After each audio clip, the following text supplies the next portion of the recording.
जादुई झील और बहादुर राजकुमारी तारा। एक सुंदर राज्य में घने जंगलों के बीच एक साहसी राजकुमारी तारा रहती थी। तारा अपनी बहादुरी और दयालुता के लिए जानी जाती थी।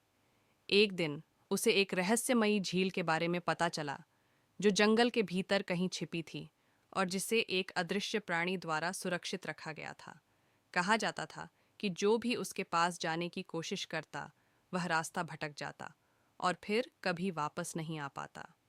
तारा को यह रहस्य सुलझाने की जिज्ञासा हुई और उसने झील की खोज में निकलने का फैसला किया। उसके साथ उसका प्यारा पक्षी परी भी था, जो खतरे को पहले से महसूस कर सकता था। कई कठिन रास्तों और अंधेरी पगडंडियों को पार करते हुए तारा आखिरकार उस झील तक पहुंची, जो हल्की हल्की चमक रही थी।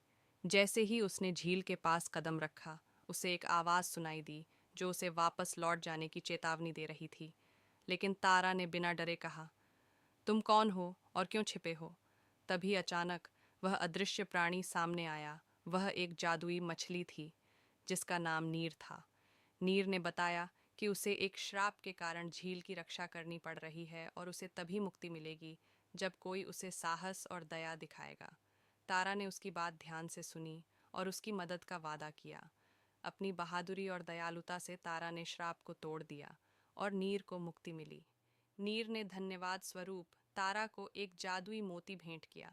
तारा अपने राज्य में एक नायक बनकर लौटी और उसने यह सीखा कि सच्ची बहादुरी में दया और समझ का होना ज़रूरी है।